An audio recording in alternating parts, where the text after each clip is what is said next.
Hello Channel 9, welcome back to another Visual Studio 2010 and .NET Framework 4-week video. Today we are here to chat about some really cool stuff. How about you introduce yourself and what we're here to chat about? Alright, so my name is Reza Chitsaz. I'm a program manager on the business applications team here in Visual Studio. And we're here today to talk about Office development and specifically SharePoint development.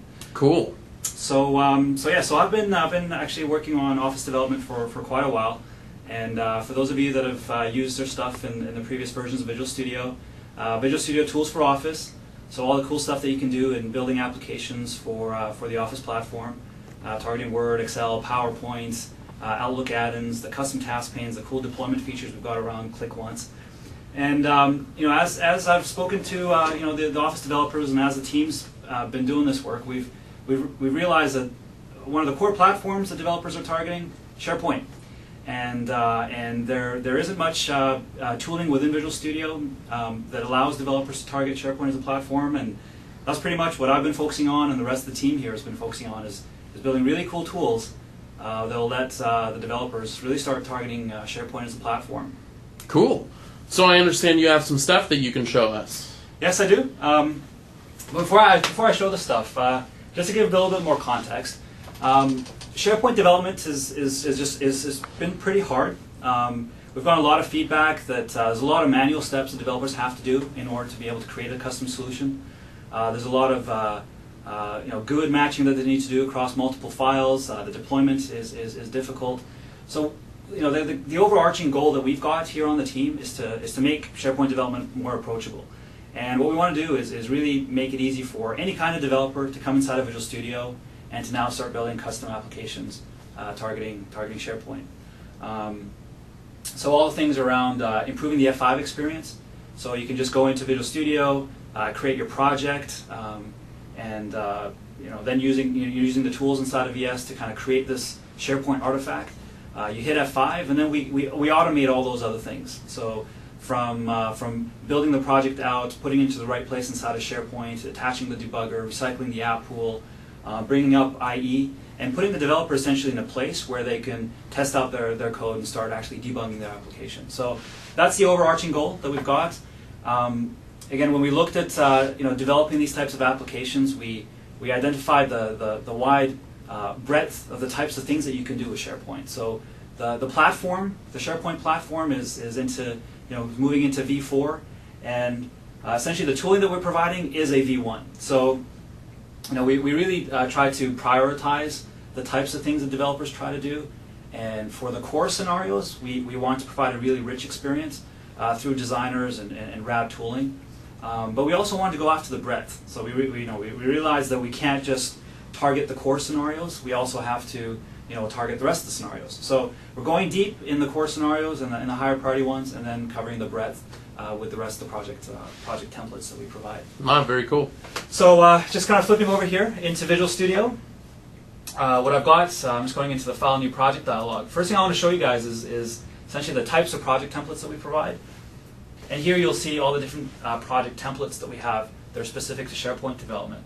And this is just a small sampling of what's going to be available for you.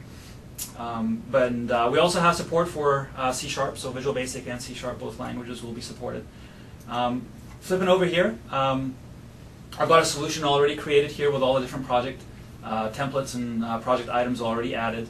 You'll notice here, this is a visual web part, so I could F5 this and it'll build everything. It'll put the items that are here inside my project into the right place inside of SharePoint, and I'd be able to debug my application here. Another one of the interesting things I want to show is the Server Explorer. So over here in the Server Explorer, what we've actually done is we've gone and actually extended the Server Explorer so that it's aware of SharePoint content. So what I'm doing here is I'm actually drilling into my server, my SharePoint server, and I'm viewing the artifacts that are actually live on my server. I can select lists and then use the property grid, for example, to go view properties of the item that I've selected here on this side. Additional thing that's worth calling out, we've got a lot of feedback from the customers that we've spoken to around packaging and giving developers the full flexibility of being able to deploy their SharePoint customization and having control over how those artifacts are deployed.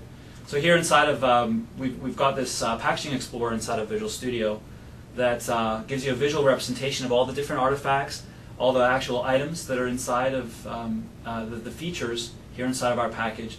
So it's essentially a WYSIWYG design experience for you to be able to drag and move things around and package things a different way. I can actually flip here into our feature designer, which also gives us some more real estate to be able to really see what this added item inside of the feature is. So again, I'm selecting the list definition that's in my project, and here I can see the actual files that are part of that. Again, I've got the properties window that lets me edit those properties for the package that I'm creating. So that's just touching on a few of the features that we've got inside of Visual Studio. Again, being inside of Visual Studio and being part of the Visual Studio product, I'm able to take advantage of all the other features that are in VS. So I could right-click on my project and add this project to source code control. And again, all the things that you're used to seeing inside of Visual Studio, being able to check in, check out, all that stuff's given to you. There's also a lot of richness around being able to create, being able to plugging into team system, and being able to do nightly builds and whatnot. So we have, again, MS Build support that will let you automate your nightly builds and to essentially have an environment that will support the team development of these solutions.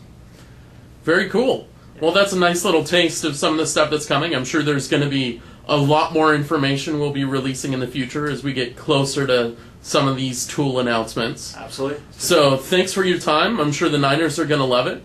And if you have any comments or questions, feel free to post it there. We'll try to get answers for you, Niners. Until next time, it's been another Visual Studio 2010 and .NET Framework 4-week video.